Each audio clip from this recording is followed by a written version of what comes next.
Hello, class, which is Aaron Beck, the father, and Judith Beck, the daughter. A lot of people haven't heard about Judith Beck. That's why I'm going to make sure that you do know about her.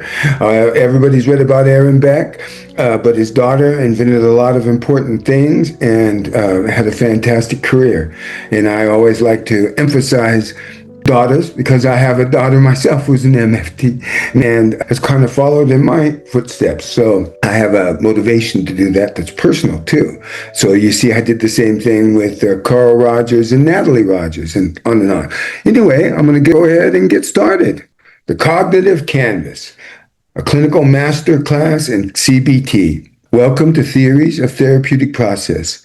I am Dr. Brian Lippincott, clinical psychologist, flow neuroscience coach, and author of the book, Analytical Psychology and Family Systems. Today, we're going to deconstruct the architecture of the mind.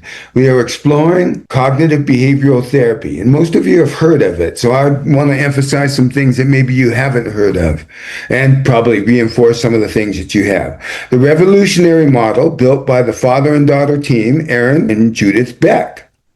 And this isn't a history lesson. This is a master class on rewriting human suffering, which is exactly what a lot of religious leaders do.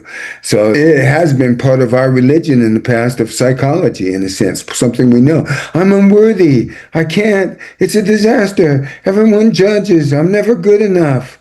Oh, those are negative belief systems there. Those are schemas, what we now call them, but in the next couple of weeks, I'll do something on schema therapy. Aaron Beck set out to prove Freud's theory that depression was anger turned inward, which is, there's a lot of truth in that. Anger is turned inward on the self, and that this is my depiction of my little client, Ronald, who watched his mother be killed and would do all these daredevil things because he was taking his anger that he had at the world and he was not caring about himself and turning it in on himself, which is a sign of depression. But his dream research proved the exact opposite. Depressed patients dreamt of loss, defeat, and rejection. Now, I want to point out that Viktor Frankl said the opposite, that people in Nazi concentration camps would dream of negative things when they happen, but also they would dream about wonderful grass fields and being free and all that too. But that's what his research showed, which caused him to go into a different direction. And then he tried Carl Rogers, and that didn't really work either for him. So he developed his own theory. He moved from the psychoanalytic couch to the cognitive chair. The psychoanalytic couch focused on unconscious conflicts and masochism, 11 therapeutic A. Stance, passive interpretive therapist. You got to be a blank slate. The client and you do couch analysis. That's classical. Jung set face to face, but there was a lot of the same idea of the unconscious complexes there that people had. In the cognitive chair, though, you sit up in your face, and if you see there's many bubbles going both ways. Here, it's all going one way. And then there's little interpretations that he puts in. It's Freud. The cognitive chair focuses on conscious information processing and maladaptive thoughts. So it's based on your thinking, and it's based on Stoic philosophy and a lot of Socratic philosophy, Platonic, on the early philosophers. Stance, collaborative empiricism. So we're working together to do behavioral experiments to try things out and see what works. Chair to chair, Socratic dialogue, back and forth, asking questions, receiving questions, answering things back and forth in a dialogue. Socrates felt that learning was just remembering what you already knew. So that's like in motivational interviewing, evoking it from the client, the change talk from the client. Now there's a CBT for CB recovery that we'll talk about in a little bit.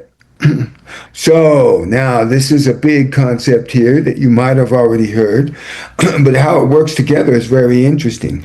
Rejection of psychoanalytic and existential theories led Beck to a groundbreaking realization. Psychological distress stems from being biased and conscious information processing. It is biased. Beck discovered the Cognitive Triad, an exaggeratedly negative view of the self, that you're incompetent, which maybe when you were a child and you had trauma, you weren't able to protect yourself. Now you're 25 years old, you're a big guy, whatever. But people get these things early on, and so as we learned in psychodynamic, but they're just focusing on the negative viewpoint of the self. The world is hostile. People are out to get you. The future is hopeless. So these, in a lot of ways, you think that being stable is good, but these are called stable attributions. I couldn't handle it when this happened as a child, so therefore I can't. It's stable. No, the cognitive behavioral therapist wants to destabilize these here. Is it true? That was true when you were younger in the self. I can't handle anything. I'm not functional. That was before her. That was before when you were drinking. That was before when you were a kid. That's that you want to destabilize. Is the future always going to be hell? Is it always going to turn out bad? Things are never going to turn out good? No, we want to destabilize that. Is the world always awful? No, we want to destabilize that. So cognitive therapy isn't about agreeing. It's about destabilizing these automatic thoughts, spontaneous, distorted interpretations of reality. They're distorted. Confronting beliefs using logic and behavioral experiment to challenge negative assumptions. And integrating, fusing cognitive restructuring with actionable action behavioral plans. Yes, that's what we want to do. It's very interesting that these different ways of looking at the world in your own self and the future, how things are going to be in the future. The cognitive triad is classically depicted as a triangle, as we have here. In clinical practice, a cognitive behavioral therapist works with the client to break this loop here. That's what I'm saying. By identifying and challenging distortions in any one of these 3 points, the entire negative cycle begins to weaken. Yes, exactly what we want to do. Now, this is Judith. Therapy as a lesson plan. Judith Beck began her career teaching children with learning disabilities. When she followed her father into psychology and co-founded the Beck Institute in 1994, she used her pedagogical expertise to standardize CBT globally. She has done a lot of the work. It was Aaron's first idea to make this move, but she really has done a lot of the I don't want to say grunt work, but a lot of the work to really do the research. When you talk about Bowlby, in attachment theory, Mary Ainsworth did a lot of the work, but that's I have another whole thing about that when we get to that. Scaffolding, mood check, and agenda setting, prioritizing problems. She's going to help create a scaffold. Active learning, like guided discovery and skill building. Guided discovery is really an important one for me. Guided discovery is a core process of CBT, where the therapist uses targeted questioning to help the clients independently, on their own, evoke and uncover their own cognitive distortions, discover new insights, and alter unhelpful behavioral patterns. And this is detailed by Judith Beck in her seminal manual, Cognitive Behavior Therapy, Basics and Beyond. It's an excellent book. I highly recommend it. The therapist avoids lecturing, arguing, or directly telling the client what to think, as you do in motivational interviewing. Instead, they act as a collaborative guide so that the client arrives at realizations organically. The 4 steps of guided discovery. Cognitive conceptualization. The therapist listens attentively to find a specific connection between the client's situation, automatic thoughts, and emotional distress, and then how they behave because of that. We use Socratic questioning, which I'll go deeper into. The therapist asks a series of carefully tailored, open-ended questions designed to challenge assumptions. And they get the client to look at it from multiple angles. And formulating an action plan. Daily rehearsal to prevent relapse, combating the fact that patients forget 40 to 70% of session context. Judith Beck invented the whole thing where you would tape record sessions and client would listen to it in between, or you created guided meditations that the client would do in between. That's something Marshall Linehan does too. The primary tool to facilitate a guided discovery is Socratic questioning. Let's talk a little bit about that. Judith theorized that personality disorders are driven by rigid negative core beliefs that block clinical progress. To combat stigma, she conceptualized personality pathology as simply an imbalance of coping strategy. So it's not something wrong with you. You don't have the right coping strategy. And the primary tool that she would use this is examining the evidence, which is part of Socratic. These next things are all part of Socratic questioning. Examining the evidence, asking for concrete details that supports or refutes a thought. So you want to examine the evidence. Now, the one time, let's say this, if you're working with psychosis, the one time that you don't do that is you talk about with the client conviction. Let's say I had a client who refused to drink at school any water, which allows me to get a drink of water to demonstrate. But because he felt like the water was unsafe and would poison him and everything. And I said, how sure are you that the water at school is poisoned? 100% sure. Now that's a delusion that has a lot of conviction, 100%. So I'm not going to go for the C in CBT. I'm going to go for the B. I'm going to go behaviorally. Well, so my next question, I'm not going to argue about that with a delusional client that has delusional disorder or a psychotic disorder or is a borderline personality that has a transient psychosis right now. So it's just going to get into an argument. So I'm not going to attack that. I'm going to say, well, even though maybe the water is poisoned, yes, I hear you. Is there a way that you can still go to school? Can you go to school for 1 or 2 classes that you really like? And then we can build from there. Maybe if I take water with me, can you do?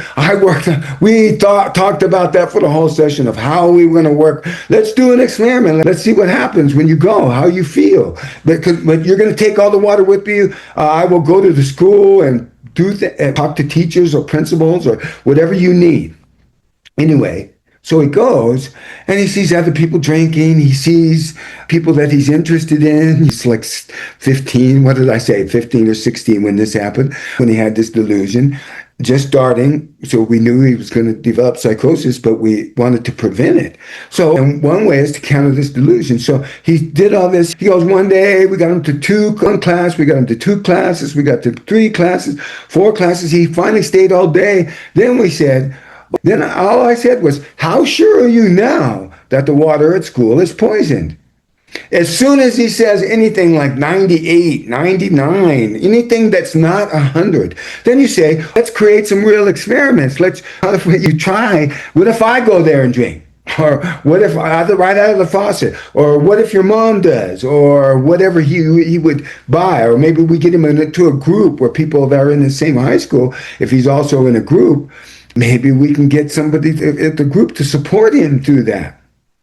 But that's when you use all your C. We go for these cognitive distortions at that point. When that's the one time you don't do examining the evidence. Now, what is examining? Asking for concrete data that supports or refutes a thought. What makes you think you failed completely? What are the facts that point the other way? You search for alternative explanations. You try to catastrophize, because sometimes you can do that just with your voice. Are you sure that you're going to die if you ask that young woman out for a date? You think you're going to, okay, that is examining. And what is we're trying to bring? No, and you just say it by, are you sure? Well, no, that you're just in your tone of voice. You're saying, oh, I'm not, what do you think about this? And then examining the impact of the thought. What is it taking away from you? What is this thought taking away from you in your process? Well, it's not letting me go to school. It's not letting me hang out with my friends. The 4 roadblocks. She adapted CBT specifically target axis 2, which is an old term that we don't use anymore, but what it means is people with personality disorders. Belief, and it's a kind of a colloquial thing that you still say in supervision sometimes. This client has really cluster B or axis 2 or that, and you do it. You can't see me. You say, oh, my. In supervision, you can talk, because it's about dealing with the stress of the therapist. You can say, oh, I have this client that she's some type of axis 2, cluster B, that kind of thing. And you rub your head like that while you're saying it. We all do that in supervision. The 4 roadblocks. She adapted CBT to specifically target axis 2 beliefs that prevent patients from engaging in treatment. That's what you start with. Marshall Linehan says the same thing. Experiencing negative emotions. Emotional regulation is so important. Problem solving. Can't solve problems. It helps. It's a roadblock to getting better. These thoughts. We don't treat a defective personality. We balance overdeveloped and underdeveloped coping mechanisms. So you have your vulnerability to connection here, and your perfectionism, and your and your avoidance, overdeveloped and underdeveloped. It's people. This is just the client could have all kinds of, the red could be all in different areas, but this is a way of analyzing and looking at their perfectionism on one hand and their vulnerability and connection on the other hand. Rational emotive role play. That's another technique that I really love. Rational emotive role play is an experiential CBT technique created by Judith Beck, which understands a healthy concept intellectually. When you have a client who understands something, they intellectualize. That's a Freudian term. So they feel it, they understand it cognitively, but still feel their dysfunctional belief is completely true in their gut. And again, Judith Beck made this up, her famous book, Cognitive Behavioral Therapy, Basics and Beyond. This intervention acts as an emotional bridge. It forces the client to voice and defend the rational perspective they struggle to accept internally. Step-by-step protocol, what do you do? Phase 1, you set it up. The therapist validates the client's internal split and asks permission to try an experiential exercise. You have to have good boundaries. You have a good therapist. You want the client not to be demeaned by separating their thoughts into rational and emotional parts. You're explaining what Marshall Linehan later is going to call wise mind. In the initial role play, the therapist plays the rational voice, objective, evidence-based. The client plays the emotional voice, raw, dysfunctional belief. The action, the therapist speaks with the client's intellectual voice, modeling exactly how to argue down the dysfunctional belief with facts. The role reversal. In the same session, you can do this or on different ones. The therapist then moves to the emotional voice, especially if the client is not really doing it good. You switch. The client plays the rational voice. The action, the switch, forces the client to actively speak with a healthy, objective voice, just modeled by the therapist. And the clinical example, imagine a client who survived a corporate restructuring, who holds the core belief, I am incompetent and only kept my job out of pure luck. In phase 2, the therapist points out the client's objective achievements, metrics, and positive performance reviews. The client defends their anxiety, claiming these reviews were just by managers being polite. Hell no. In phase 3, there's a switch though. The therapist adopts the client's insecure stance, and you probably can see which one I do better.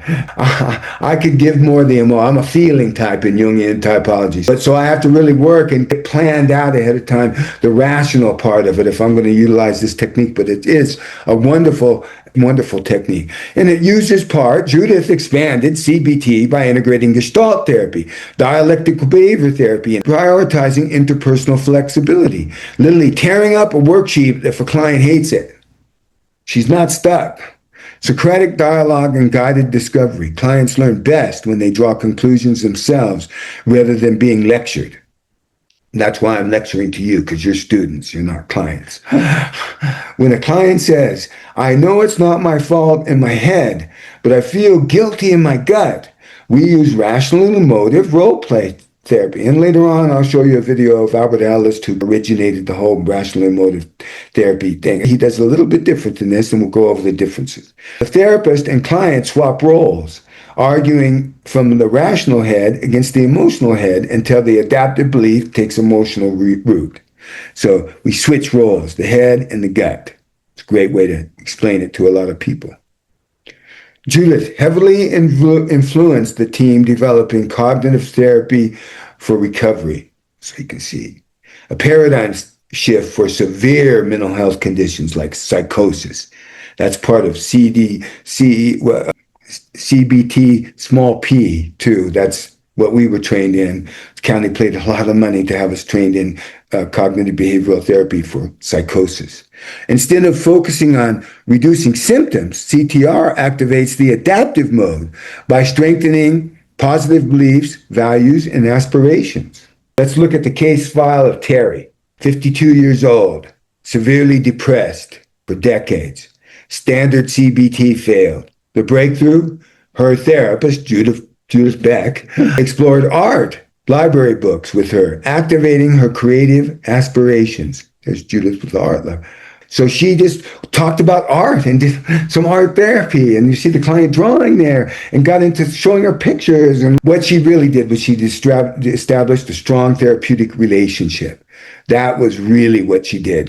The therapeutic relationship, as Carl Rogers said, is the most important thing. This lifted her mood, disapproved her belief that she was incapable, and empowered her to teach art at a nursing home. Now, that's not 100% true, what I said, that sometimes you do have to challenge clients on things, but usually you do it in a motivational interviewing way, which doesn't alienate the client and you don't want to have this righting reflex that you're right and they're wrong. So this is a great example of Judith Beck utilizing art therapy, coming in and just discussing and establishing this creative spirit for her client. Judith Beck successfully extended CBT to weight loss with the Beck diet solution. So how to lose weight. I'm stressed. I deserve this. I cheated. The day is ruined. Both these. The protocol doesn't prescribe a restrictive diet. It retrains, not retains. It doesn't, this protocol doesn't, let me start over. This protocol doesn't prescribe a restrictive diet. It retains, let me start over again.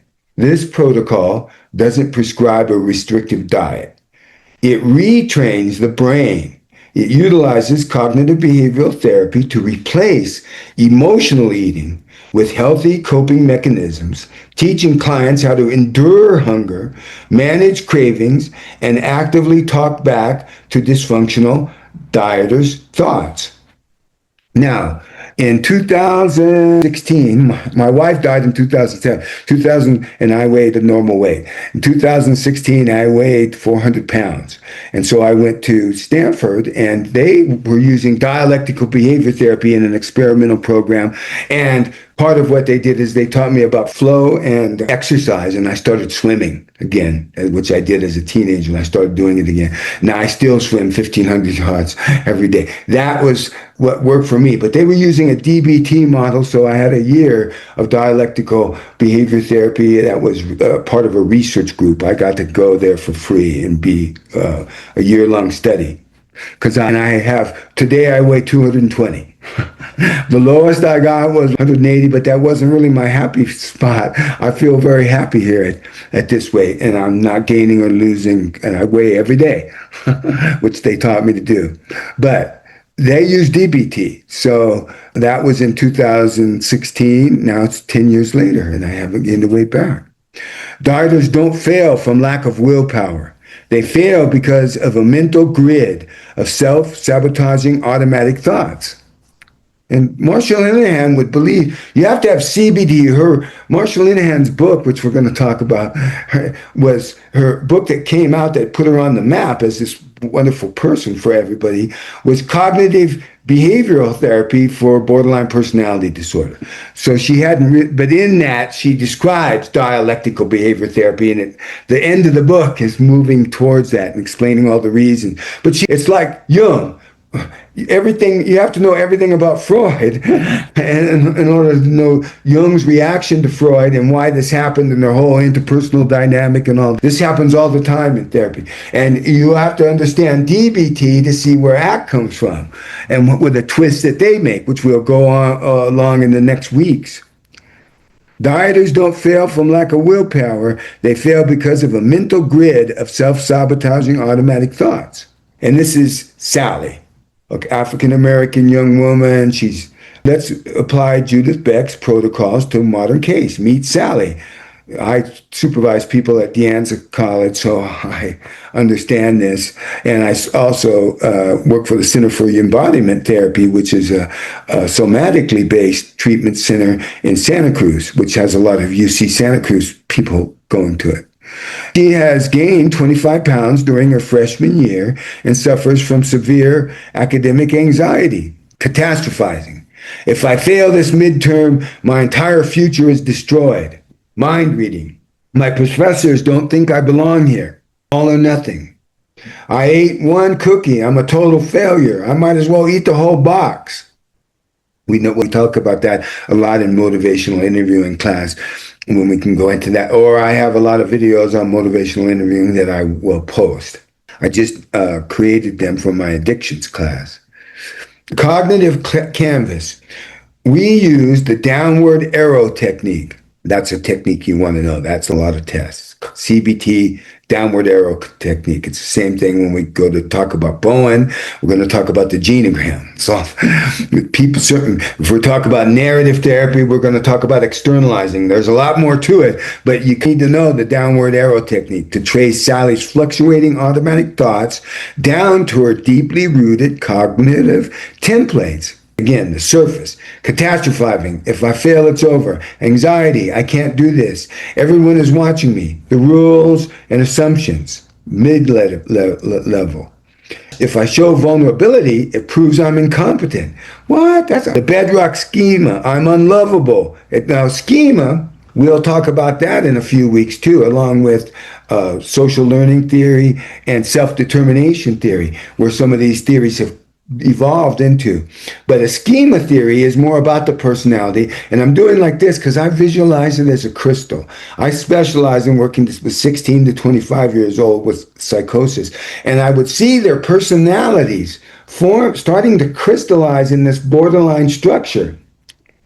Colloquially, we call that, don't quote me on this, but we call those baby borderlines. In other words, they weren't actual borderlines with their personality. If we left them untreated, but we got to see them from 16 to 25, which is 7 years. No, 9 years actually for some of them. So that is, by 25, it's probably crystallized. So you have that period of time to try to keep. Now, the word solution, we'll talk about this in solution focus there, but the word solution has two words to it, two ideas to it. One is a solution, like a math problem. Like what is the equation of the universe in A Hitchhiker's Guide to the Galaxy? It's 42. That's an answer. That's a solution. But a solution is also, if you've ever made rock candy, you put rock candy, you get all this sugar and you stir it up and you get it hot and it's all dissolved, and you put a very thin thread in rock candy and you put a pencil over it and hold it, and the candy forms into a crystal. It's pure sugar, but that's a schema. And schema therapy, which I'm giving you this quick example, we're going to have a whole class on it, is you put all these things like the triad. The world is rough. It's always going to be negative. You put that triangle together, or the unlovable, helpless, incompetent, rejected, in a hostile world. That's the scheme. It's all put together. So you're trying to prevent that at a particular age in adolescence, but also you're trying to break it apart and analyze it. You have to, and that schema work is putting a little bit more mentalization theory, which we'll not talk about in this class, but it's advanced psychodynamic therapy. You start to go back to your roots a little bit to actually solve a schema. It has a little bit of psychodynamic thought in it. Sally's academic anxiety and emotional eating cannot be treated in a vacuum. We must understand the theory of stereotype threat, which she's African American. Stereotype threat is the fear of confirming negative racial or social stereotypes about one group. So let me tell you a little bit about stereotype threat. The original research, I'll just go over that quickly. Stanford University on math students. So you're pretty damn good to go to Stanford University and get in and be passing your classes in mathematics. That's a good mathematician. So they took men and women because there is a stereotype that women aren't as good at STEM, at math specifically. So there's a stereotype there. And so they took men and women and they gave them a standardized test. Men were slightly higher. Then they get another group, exactly the same age, same grade point. They really control for all these things. They get a group of men and women. And right before the test this time, they take away the threat by saying, this test, we have done research, and this test has absolutely Gender absolutely not a factor in this test at all, is what they say. Gender has nothing to do with anybody's score on this test. We've tested it. We created it for that purpose. The women scored slightly higher. Now, really, if you kept doing it, the men and women probably there's no difference in between them. So I'm not saying it was a statistical difference each time, but there was a difference. And part of that difference is the stereotype threat on the women in case one, where we just are giving them a test. Stereotype threat is this part of and we've done all this neuro research where we put people and had them experience stereotype threat, and we've looked at parts of your brain. And what we found out that a certain part of your left frontal lobe, which is really important for mathematics, is absorbed with worry about this threat. Some of you might not understand but my son was a Caucasian running back. He's just going into the University of Nevada Hall of Fame this year, so I don't have an example about it. But he was a running back, and our quarterback happened to be black. So we went to Nebraska to play Nebraska, and everybody came up because I had number 7, and they thought, oh, you must be the quarterback's son. No, but I said, no, our quarterback's African American, but he was adopted by white parents, which really confused the people. So they said, so many people said to me, your son can't be a running back, he's white. Now, you wouldn't say that in California. That's really racist or some wrong thing to say. But I didn't get offended. I just understood that is stereotype threat. And I had talked to that with my son, and sometimes you feel that in certain positions, that certain cultures go in certain positions or certain groups. So that can happen in sports. But it's stereotype threat. I know that it takes away a certain part of your brain is worried about the threat of the stereotype. So we really need to stand against stereotype and stigmatization on all levels as psychologists, marriage family counselors, and therapists of all types, analysts. Now, I am incompetent. Application for Sally. The university environment triggers a chronic systemic pressure, which I call that the Atlas complex. She's representing her people too, which is a whole other Jungian point of view. That's not what I'm talking about right now. But I really have studied this phenomena because I work with students all the time, and I want to be really supporting all the students. The systemic trauma constantly activates her I am incompetent schema, fueling her catastrophizing and driving her towards food as an underdeveloped coping strategy to self-soothe. I'm going to say that again, but because this is the truest thing in this whole lecture. Application to Sally. For Sally, the university environment triggers a chronic systemic pressure. This systemic trauma constantly activates her I am incompetent schema, fueling her catastrophizing and driving her toward food as an underdeveloped coping strategy to self-soothe. Now, if you can really get that sentence, you understand a lot about CBT and how to help people avoid suffering, which there's a lot of suffering in the world. Dr. Lippincott's clinical notes. Standard versus culturally adapted cognitive behavioral therapy. Standard pathologizes unrealistic fears as pure cognitive distortion. Therapist remains neutral. Focuses strictly on internal restructuring. We got to fix your stinking thinking. Sally, we got to fix your stinking thinking. Can you imagine me? I hope you cannot imagine me.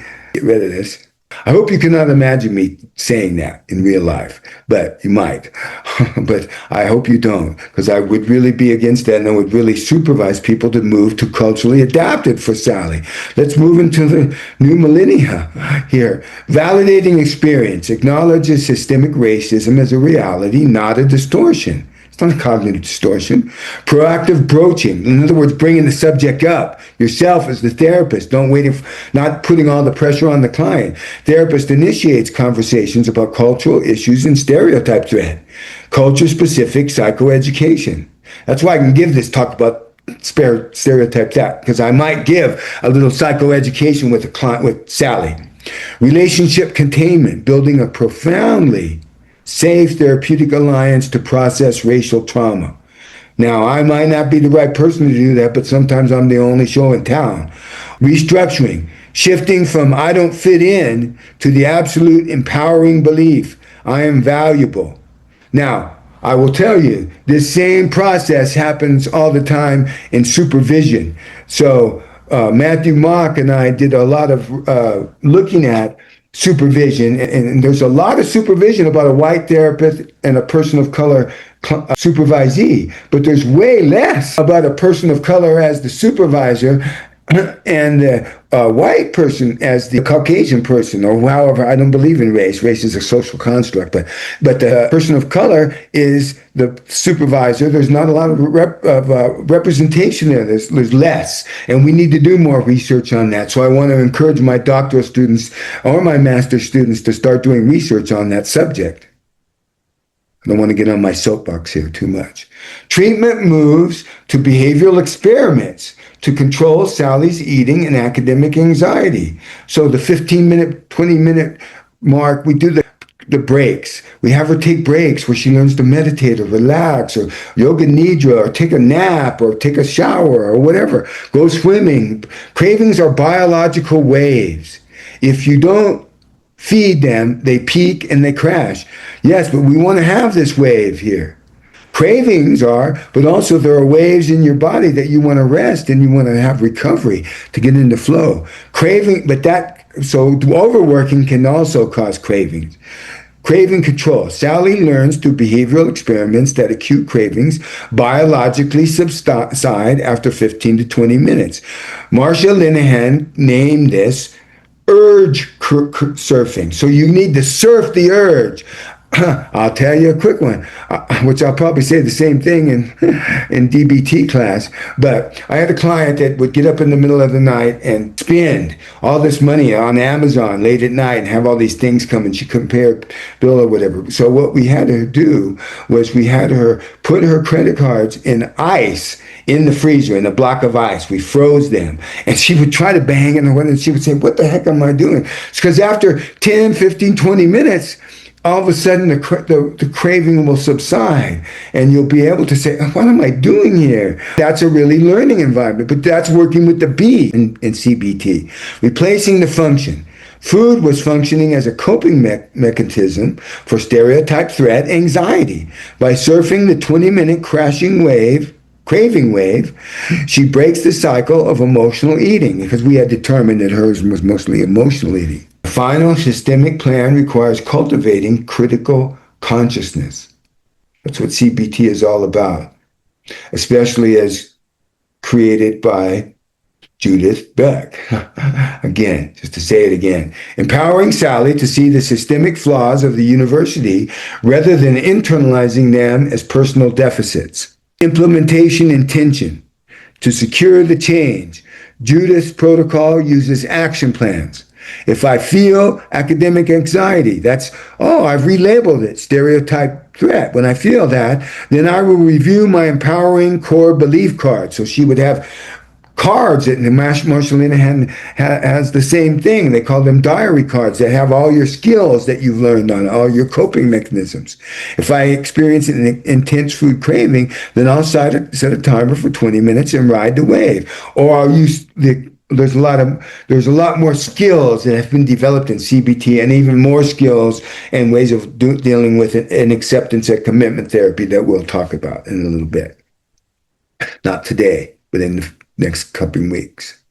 Okay, so this is Dr. Brian Lippincott signing off, and I'm happy to discuss with you CBT. If you're watching this on YouTube, you can write comments below and I'll return all the comments. And then also, if you're a student, you can hang around and ask me questions about this. Thank you very much. Or ask me the next class.